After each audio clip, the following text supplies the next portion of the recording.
दोस्तों नमस्कार, हाजिर है एक बार फिर से आज की बड़ी और ताजा खबरों के साथ। बस आपसे निवेदन है, कृपया वीडियो को लाइक कर दें, चैनल को सब्सक्राइब कर लें और घंटी बटन जरूर दबा दें। वहीं पहली बड़ी खबर है, वरुण गांधी ने पीएम मोदी से की बड़ी मांग, बोले एमएसपी पर बने कानून और शहीद किसानों को मिले 1-1 करोड़ रुपए का मुआवजा। ये आपको बता दें कि भारतीय जनता पार्टी के सांसद वरुण गांधी ने किसानों से जुड़े एमएसपी के मुद्दों पर प्रधानमंत्री नरेंद्र मोदी को पत्र लिखा है। उन्होंने पीएम मोदी से न्यूनतम समर्थन मूल्य यानी एमएसपी पर कानून बनाने की मांग की है।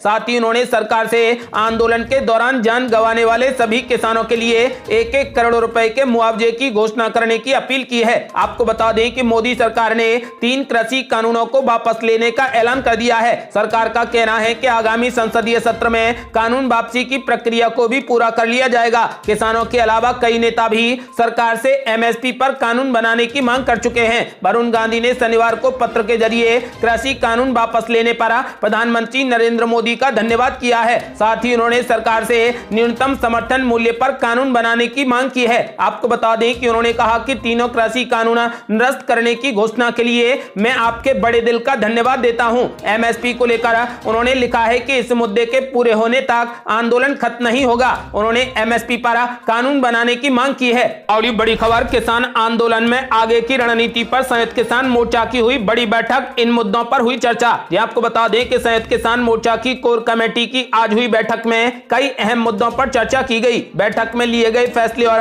आगे की रणनीति पर कल भी चर्चा होगी। प्रधानमंत्री नरेंद्र मोदी की ओर से तीनों कृषि कानूनों को रद्द करने के फैसले के बाद अब बैठक में आगे की रणनीति तैयार की जा रही है। बैठक के बाद ही किसानों की आगे की रणनीति का ऐलान किया जाएगा। संयुक्त किसान मोर्चा ने बयान जारी करते हुए कहा कि अभी उनकी लड़ाई पूरी नहीं हुई है। उन्होंने कहा कि जब तक न्यूनतम समर्थन मूल्य की गारंटी वाला कानून लागू नहीं किया जाता तब तक आंदोलन जारी रहेगा। कृषि कानूनों को वापस लेने की घोषणा को किसानों के धैर्य की ऐतिहासिक जीत करार देते हुए मोर्चा ने कहा कि कानून वापसी की संसदीय प्रक्रिया पूरे होने का हमें इंतजार है। संयुक्त किसान मोर्चा ने मोदी सरकार के फैसले का स्वागत तो किया है। इसके साथ ही आंदोलन के 1 साल के दौरान 700 किसानों की मौत के लिए मोदी सरकार को जिम्मेदार ठहराया है। संयुक्त किसान मोर्चा ने आरोप लगाया है कि लखीमपुर में किसानों की हत्या केंद्र सरकार के अड़ियल रवैये का नतीजा है। मोर्चा ने एक बार फिर केंद्र सरकार में गृह राज्य मंत्री अजय मिश्रा को बर्खास्त करने की मांग दोहराई है।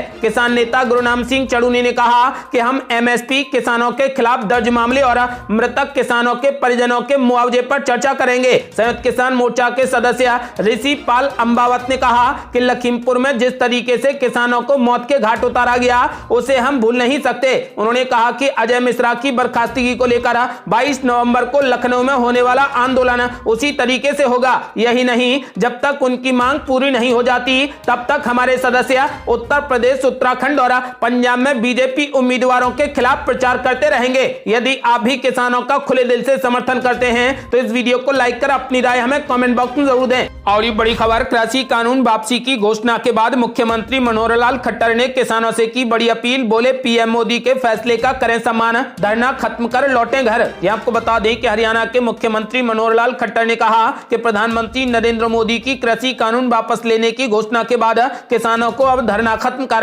अपने अपने घरों को लौट जाना चाहिए। मुख्यमंत्री खट्टर ने प्रधानमंत्री की घोषणा के बाद पत्रकारों से बातचीत में कहा कि कृषि कानून किसानों के, विशेषकर छोटे किसानों के हित में थे, लेकिन प्रधानमंत्री ने बड़ा मन दिखाते हुए और गतिरोध समाप्त कर अब इन्हें वापस लेने की घोषणा कर दी है, तो इस पर भरोसा करना चाहिए और अगर भरोसा नहीं है तो यह दुख की बात है। उन्होंने कहा कि क्योंकि प्रधानमंत्री जो कहते हैं उसे पूरा भी करते हैं। उन्होंने कहा कि पूर्व मुख्यमंत्री भूपेंद्र सिंह हुड्डा और किसान नेताओं ने भी प्रधानमंत्री के फैसले का स्वागत किया है। उन्होंने कहा कि केंद्र सरकार और राज्य सरकार ने सदैव किसानों के हित में फैसले लिए हैं और कृषि कानून लागू करने के पीछे भी यही मकसद था। आपको बता दें कि मनोहर लाल खट्टर ने किसानों से बड़ी अपील की है कि पीएम मोदी के फैसले का सम्मान करें और धरना खत्म कर अपने अपने घरों को वापस लौट जाएं। और बड़ी खबर, सुप्रीम कोर्ट के सदस्यों का बड़ा ऐलान, कहा पीएम मोदी का कृषि कानून वापस लेना राजनीति, किसानों का नहीं होगा भला। ये आपको बता दें कि विवादित कृषि कानूनों पर सुप्रीम कोर्ट द्वारा नियुक्त समिति के एक अहम सदस्य ने कहा कि 3 केंद्रीय कृषि कानूनों को निरस्त करने का सरकार का फैसला बहुत दुर्भाग्यपूर्ण है, क्योंकि इस राजनीतिक कदम से किसानों का आंदोलन खत्म नहीं होगा और इससे भारतीय जनता पार्टी को उत्तर प्रदेश तथा पंजाब में आगामी विधानसभा चुनावों में मदद नहीं मिलेगी। शेतकारी संगठन के अध्यक्ष अनिल जे घनवट ने कहा कि आंदोलन अधिकारियों ने आगामी विधानसभा चुनावों तक प्रदर्शन करने की योजना बनाई थी। केंद्र सरकार तब नहीं झुकी जब आंदोलन चरम पर था और अब उसने अपने घुटने टेक दिए हैं। उन्होंने कहा कि सरकार को कानूनों को नष्ट करने के बजाय इस मुद्दे से निपटने के लिए अन्य नीतियां अपनानी चाहिए थी। अगर सरकार ने संसद में विधेयक पारित करने के दौरान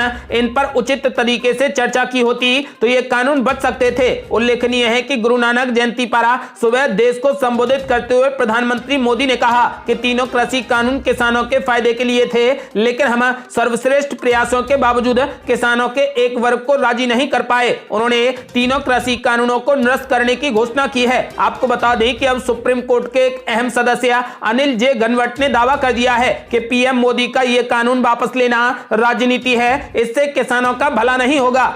और बड़ी खबर, किसान क्रांति मंच का समाजवादी पार्टी में हुआ विलय, अखिलेश यादव का बड़ा ऐलान, बोले अब हमारी जीत निश्चित। ये आपको बता दें कि समाजवादी पार्टी के राष्ट्रीय अध्यक्ष अखिलेश यादव के नेतृत्व पर भरोसा करते हुए किसान क्रांति मंच संगठन ने समाजवादी पार्टी में विलय कर लिया है। किसान क्रांति मंच संगठन के अध्यक्ष ओंकार सिंह लोधी समाजवादी पार्टी के प्रदेश कार्यालय में विलय की घोषणा कर अपने संगठन के सभी पदाधिकारियों एवं सदस्यों सहित समाजवादी पार्टी में शामिल हो गए। अखिलेश यादव ने कहा कि अब हमारी जीत निश्चित है। आपको बता दें कि समाजवादी पार्टी के अध्यक्ष अखिलेश यादव ने कृषि कानून वापसी को चुनावी दांव बताते हुए कहा कि इनका दिल साफ नहीं है, चुनाव बाद ये लोग फिर कृषि बिल लेकर आएंगे। केंद्र सरकार को इस्तीफा दे देना चाहिए, माफी मांगने वालों को अब राजनीति छोड़ देनी चाहिए। जनता अब इन्हें माफ करने के बजाय अगले आने वाले चुनाव में साफ कर देगी। और ये बड़ी खबर, कृषि कानूनों की वापसी के बाद कांग्रेस ने मोदी सरकार से किए 5 बड़े सवाल। ये आपको बता दें कि कृषि कानूनों को वापस लेने की घोषणा के बाद कांग्रेस ने प्रधानमंत्री नरेंद्र मोदी और केंद्र सरकार से 5 सवाल किए हैं। कांग्रेस महासचिव रणदीप सिंह सुरजेवाला ने कहा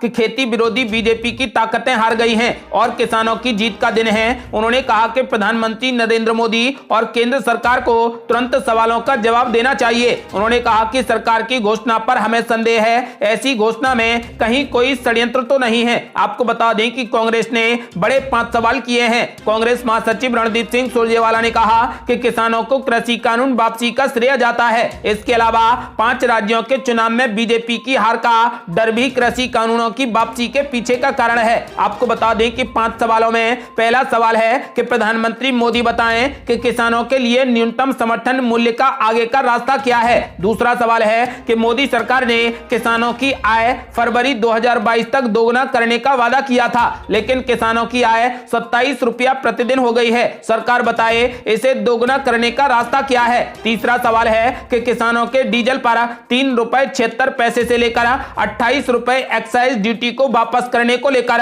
सरकार की मंशा क्या है। चौथा सवाल है कि खेती सामग्री और उपकरणों पर जो टैक्स लगाया है उसे वापस करने का इरादा क्या है। पांचवा और आखिरी सवाल है कि किसानों की कर्ज मुक्ति के लिए सरकार की मंशा क्या है। आपको बता दें कि रणदीप सिंह सुरजेवाला ने सरकार से तुरंत इन 5 सवालों के जवाब मांगे हैं। और ये बड़ी खबर, प्रियंका गांधी ने पीएम मोदी को लिखा पत्र, कहा अब लखीमपुर पीड़ितों को मिले न्याय, गृह राज्य मंत्री के साथ साझा ना करें मंच। ये आपको बता दें कि प्रधानमंत्री नरेंद्र मोदी ने राष्ट्र के नाम संबोधन में तीनों नए कृषि कानूनों को वापस लेने का ऐलान किया। पीएम मोदी के इस फैसले को लेकर आज कांग्रेस महासचिव प्रियंका गांधी ने प्रेस कॉन्फ्रेंस की। प्रियंका गांधी ने सरकार के इस फैसले का स्वागत किया है। साथ ही उन्होंने सरकार से मांग की है कि अब यूपी के लखीमपुर खीरी में गाड़ी के नीचे कुचलकर मरने वाले किसानों के परिवारों को भी न्याय मिले। प्रियंका गांधी ने कहा कि लखीमपुर खीरी में किसानों के कुचलने का आरोप गृह राज्य मंत्री अजय मिश्रा के बेटे आशीष मिश्रा पर लगा है, लेकिन बीजेपी सरकार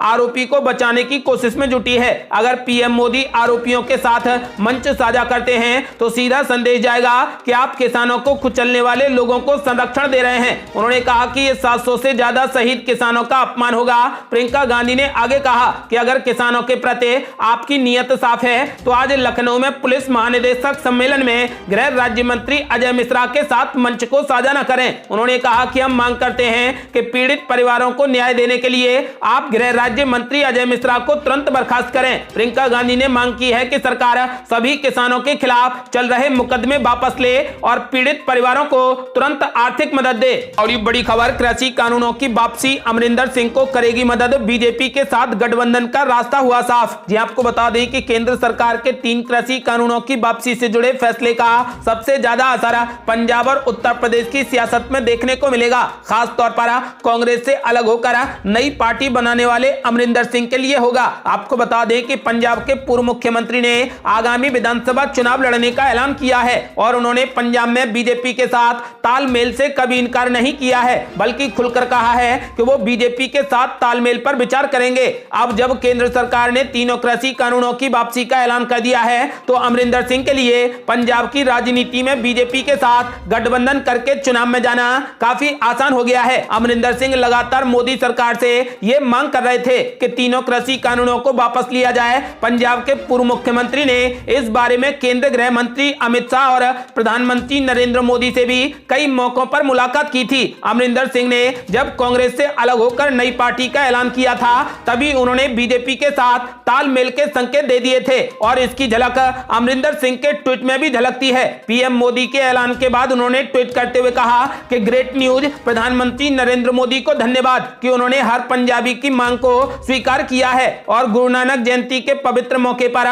3 काले कृषि कानूनों की वापसी का ऐलान किया है। मैं आश्वस्त हूं कि केंद्र सरकार किसानों के विकास के लिए निरंतर काम करना जारी रखेगी। आपको बता दें कि फिलहाल कृषि कानूनों को लेकर पंजाब के पूर्व मुख्यमंत्री अमरिंदर सिंह को बड़ा फायदा होगा। आपको बता दें कि अमरिंदर सिंह ने पीएम नरेंद्र मोदी और गृह मंत्री अमित शाह से भी कृषि कानूनों को वापस लेने की मांग की थी। अब उन्हें पंजाब में बीजेपी के साथ गठबंधन कर चुनाव लड़ना आसान हो गया है। और ये बड़ी खबर, अशोक गहलोत सरकार के 3 कैबिनेट मंत्रियों ने दिया इस्तीफा, अजय माकन ने किया ऐलान। ये आपको बता दें कि राजस्थान में कैबिनेट विस्तार की चर्चाओं के बीच अशोक गहलोत सरकार के 3 कैबिनेट मंत्रियों ने अपने पद से इस्तीफा दे दिया है, लेकिन इसका ऐलान मंत्रियों ने खुद नहीं किया बल्कि कांग्रेस के वरिष्ठ नेता अजय माकन की तरफ से यह जानकारी दी गई है। शिक्षा मंत्री गोविंद सिंह डोटासरा, स्वास्थ्य मंत्री रघु शर्मा और राजस्व मंत्री हरीश चौधरी ने अपने पद से इस्तीफा दे दिया है। आपको बता दें कि राजस्थान सरकार के इन तीनों गद्दावर मंत्रियों का पत्ता कट गया है। अशोक गहलोत और सचिन पायलट की लड़ाई में इन बेचारों की कुर्सी चली गई। ये थी अब तक की बेहद बड़ी खबरें। यदि आप भी चाहते हैं कि भारत जल्द से जल्द कोविड मुक्त हो जाए और कृषि कानूनों के फैसले से आप भी खुश हैं तो इस वीडियो को लाइक कर अपनी राय हमें कमेंट बॉक्स में जरूर दें। यदि आपने अभी तक हमारे चैनल को सब्सक्राइब नहीं किया है तो कृपया चैनल को सब्सक्राइब कर घंटी बटन जरूर दबा दें। जल्दी मिलते हैं बड़ी अपडेट के साथ, तब तक के लिए जय हिंद, जय भारत।